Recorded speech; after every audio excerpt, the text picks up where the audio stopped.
ஓம் நமச்சிவாய வாழ்க. நாதந்தாள் வாழ்க. இமைப்பொழுதும் என் நெஞ்சில் நீங்காதான் தாழ் வாழ்க. வாழ்க வளமுடன். அனைவருக்கும் இனிய வணக்கங்கள்.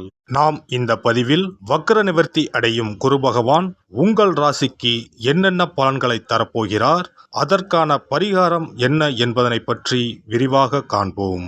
உங்கள் வாழ்வில் வளமும் நலமும் செல்வ செழிப்பும் பெற எல்லாம் வல்ல இறைவனை வேண்டி விரும்பி கேட்டுக்கொள்கிறேன்.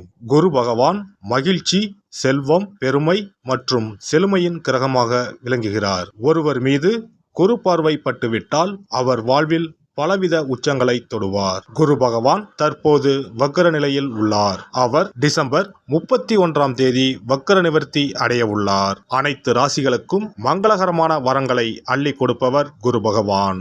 வாழ்வில் முன்னேற்றம், பலவிதமான நன்மைகள் பெறுவதற்கு குருவின் ஆசி மிக அவசியமாகும். குருவின் பார்வை இருந்தால் எப்படிப்பட்ட பிரச்சனையாக இருந்தாலும் அதிலிருந்து மீண்டு வர முடியும் என்பது ஐதீகம். குரு பகவான் ஒரு ராசியில் உச்சம் பெற்றால் செல்வ செழிப்பு, பணம், குழந்தை பாக்கியம், திருமண பாக்கியம் உள்ளிட்டவைகள் கிடைக்கும். நவ கிரகங்களில் இடமாற்றம் மிகவும் முக்கியமானதாக கருதப்படுகிறது. ஒருவர் பிறக்கும் போது நவ கிரகங்கள் எந்தெந்த நிலையில் இருக்கின்றார்களோ அதனை பொறுத்தே அவர்களது ஜாதகம் அமைக்கப்படும். அந்த வகையில் தற்போது மேசராசியில் பயணம் செய்து வரும் குரு பகவான் வரும் டிசம்பர் 31ஆம் தேதி வக்ர நிவர்த்தி அடைகிறார். இதன் காரணமாக வரும் 2024ஆம் ஆண்டு 12 ராசிகளுக்கும் குரு பகவானின் தாக்கம் ஏற்படுகிறது. ஒரு சில ராசிகள் சிறப்பான பலன்களை பெறப்போகின்றனர். அது எந்தெந்த ராசிகள் என்பது குறித்து தெரிந்து கொள்வோம். விருச்சிக ராசி அன்பர்களே, நினைப்பதை விட நீங்கள் அதிக அதிர்ஷ்டத்தை பெறப்போகிறீர்கள். குரு பகவான் அனைத்து செல்வ பாக்கியங்களை கொடுக்க போகிறார். பணவரவில் எந்த குறையும் இல்லாமல் பார்த்துக் கொள்வார். செய்யும் செயலுக்கு ஏற்ப நல்ல பலன்கள் இரட்டிப்பாக கிடைக்கும். குடும்பத்தில் மகிழ்ச்சி அதிகரிக்கும். எதிர்பாராத நேரத்தில் அதிர்ஷ்டம் உங்களை தேடி வரும். கணவன் மனைவிக்குள் இடையே இருந்த சிக்கல்கள் அனைத்தும் குறையும். சின்ன சின்ன வேலைகளை கூட அலைந்து முடிக்க வேண்டி வரும். தவிர்க்க முடியாத செலவுகள் அதிகரிக்கும். தர்ம சங்கடமான சூழ்நிலைகளில் அவ்வப்போது சிக்கிக் கொள்வீர்கள். மற்றவர்களை நம்பி முக்கிய பொறுப்புகளை ஒப்படைக்க வேண்டாம். வீடு வாங்குவது, கட்டுவது கொஞ்சம் இழுபறியாகி முடியும். அதிக வட்டிக்கு கடன் வாங்குவதை தவிர்ப்பது நல்லது. எந்த சொத்து வாங்கினாலும் தாய் பத்திரத்தை சரிபார்ப்பது நல்லது. அரசு விஷயங்களில் அலட்சியம் வேண்டாம். தாய் வழி சொத்துக்களில் சிக்கல்கள் வரக்கூடும். அரசின் அனுமதி பெறாமல் கூடுதல் தளங்கள் அமைத்து வீடு கட்ட வேண்டாம். வழக்கில் தீர்ப்பு தாமதமாகும்.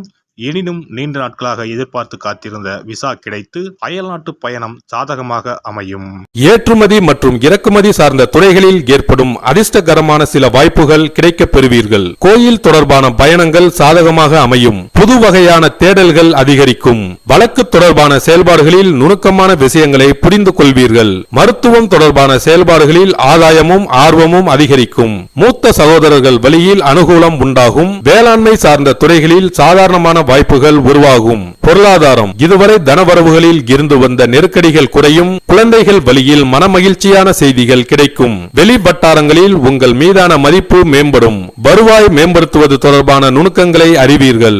உடல் ஆரோக்கியத்தில் இருந்து வந்த இன்னல்கள் குறையும். பேச்சுக்களில் புதுவிதமான புத்துணர்ச்சி ஏற்படும். உங்களின் மீதான நம்பிக்கை மேம்படும். கொடுத்த வாக்குறுதிகளை நிறைவேற்றுவீர்கள். பெண்களுக்கு சுபகாரியம் தொடர்பான செயல்கள் கைகூடும். தந்தை வழி உறவினர்கள் வழியில் ஒத்துழைப்புகள் ஏற்படும். சேமிப்பை மேம்படுத்துவது தொடர்பான சிந்தனைகள் அதிகரிக்கும். தன வரவுகளில் இருந்து வந்த இழுபறியான சூழ்நிலை மறையும். குடும்ப உறுப்பினர்களின் வழியில் ஒத்துழைப்புகள் கிடைக்கும். குறுந்தொழில் சார்ந்த முயற்சிகள் அதிகரிக்கும். உத்தியோக பணிகளில் எதிர்பார்த்த பயண வாய்ப்புகள் கைகூடும். முயற்சிக்கேற்ப புதிய பொறுப்புகளும் உயர்வான சூழ்நிலைகளும் காணப்படும். பணி மாற்றம் தொடர்பான முயற்சிகளில் சூழ்நிலைக்கேற்ப அனுசரித்து சிந்தித்து செயல்படுவது நல்லது. சக ஊழியர்களின் ஒத்துழைப்பு சாதகமாக அமையும். மாணவர்களுக்கு பாடங்களில் இருந்து வந்த குழப்பங்கள் நீங்கும். ஆராய்ச்சி தொடர்பான துறைகளில் முன்னேற்றம் ஏற்படும். உயர்கல்வியில் சாதகமான சூழ்நிலை உண்டாகும். வெளியூர் தொடர்பான பயண வாய்ப்புகள் உருவாகும். கற்ற கல்விக்கு உண்டான தொழில் வாய்ப்புகள் சாதகமாக அமையும். வியாபார பணிகளில் அலைச்சலுக்கு பின் தன வரவு கிடைக்கப் பெறுவீர்கள். புதிய முதலீடுகளில் சாதகமான சூழ்நிலை காணப்படும். வியாபாரம் நிமித்தமான பயணங்கள் கைகூடும். சுற்றுலா தொடர்பான துறைகளில் இருப்பவர்களுக்கு லாபங்கள் ஏற்படும். கால்நடை மற்றும் மனை தொடர்பான விஷயங்களில் எதிர்பார்ப்புகள் நிறைவேறும். விவசாயம் தொடர்பான பணிகளில் இருந்து வந்த குழப்பங்கள் நீங்கி தெளிவு பிறக்கும். விளைச்சலுக்கு உண்டான தனவரவுகள் கிடைப்பதில் இழுபறியான சூழ்நிலை அவ்வப்போது ஏற்பட்டு மறையும். நீண்ட நாட்களாக மனையில் இருந்து வந்த பிரச்சனைகளுக்கு தீர்வுகள் கிடைக்கும். பங்காளி உறவினர்கள் வழியில் ஆதரவான சூழ்நிலை காணப்படும். அரசியல்வாதிகளுக்கு தனவரவுகள் சார்ந்த முயற்சிகளில் எதிர்பார்ப்புகள் நிறைவேறும். குடும்ப உறுப்பினர்களின் மறைமுக ஒத்துழைப்பு கிடைக்கப் பெறுவீர்கள். செல்வச் சேர்க்கை மேம்படும். உடல் ஆரோக்கியத்தில் இருந்து வந்த இன்னல்கள் படிப்படியாக குறையும். பிற மொழி பேசும் மக்களின் அறிமுகங்களின் மூலம் மாற்றங்களை உருவாக்குவீர்கள். கலை சார்ந்த துறைகளில் புத்துணர்ச்சியுடனும் புது பொலிவுடனும் காணப்படுவீர்கள். உங்களின் திறமைகளுக்கு அங்கீகாரம் கிடைக்கும். வெளியூர் தொடர்பான புதிய வாய்ப்புகள் சாதகமாக அமையும். உங்களின் மீது இருந்த வதந்திகள் குறைந்து செல்வாக்கு மேம்படும். வர இருக்கின்ற குரு பயிற்சியில் மனதில் புதுவிதமான சிந்தனைகள் தோன்றும். செயல்பாடுகளின் மூலம் வெளிவட்டார தொடர்புகளை விரிவுபடுத்தி லாபகரமான வாய்ப்புகளை உருவாக்கி கொள்வீர்கள். வர இருக்கின்ற குரு பயிற்சியால் குழந்தைகள் மற்றும் உயரதிகாரிகளின் எண்ணங்களை புரிந்து அதற்கேற்ப நடந்து கொள்வது உங்கள் மீதான நம்பிக்கையை மேம்படுத்தும். பரிகாரம்: வியாழக்கிழமை தோறும் எல்லை சுவாமிகளை வழிபாடு செய்து வர பூர்வீக சொத்துக்களில் இருந்து வந்த இடர்பாடுகள் நீங்கும். குரு பகவான் உங்களின் ஜாதகத்தில் சுபமானதாக அமையாமல் இருப்பின் கண்டிப்பாக அதற்கான பரிகாரம் செய்யும் விதமாக குரு பகவானுக்கு சிறப்பு பெற்ற ஆலயங்களுக்கு செல்வதும், வியாழக்கிழமைகளில் விரதமிருந்து குரு பகவானுக்கு கொண்டை கடலையை மாலையாக கோர்த்து அணிவித்து மஞ்சள் நிற மலர்களால் அலங்கரித்து நெய் தீபமேற்றி வழிபடவும். தானம் போன்றவற்றை காலை பொழுதிலும், மந்திர ஜபங்களை மாலை பொழுதிலும் செய்யவும். அருகில் இருக்கும் ஆலயங்களில் நவகிரகத்தில் இருக்கும் குரு பகவானுக்கு மஞ்சள் நிற வஸ்திரத்தை சாற்றி சிறப்பாக வணங்கி வாருங்கள். அதற்காக பரிகாரம் என்ற பெயரில் பணத்தை வீண் விரயம் செய்ய வேண்டாம்.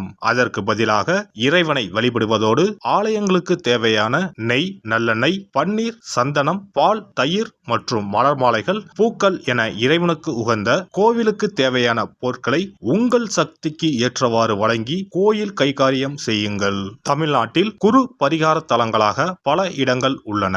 இவற்றில் கும்பகோணம் அருகே உள்ள ஆலங்குடி குருஸ்தலமாகும். தஞ்சாவூர் மாவட்டம் திட்டை, மதுரை மாவட்டம் சோழவந்தான் அருகில் உள்ள குருவித்துறை, சிவகங்கை மாவட்டம் காரைக்குடி அருகில் உள்ள பட்டமங்கலம் உள்ளிட்ட ஆலயங்களில் பரிகார பூஜைகள் செய்து வழிபடலாம். நவ திருப்பதிகளில் ஒன்றான ஆழ்வார் திருநகரி குருஸ்தலமாகும். அங்கும் வழிபாடு செய்யலாம். திருச்செந்தூரில் முருகப்பெருமான் குரு வடிவாகவே அருள் புரிகிறார். சூரசம்ஹாரம் செய்த பின்பு முருகப்பெருமான் அந்த தோஷத்தை போக்குவதற்காக திருச்செந்தூரில் சிவபெருமானை பூஜித்தார். குருவருள் பெற திருச்செந்தூருக்கு செல்லுங்கள்.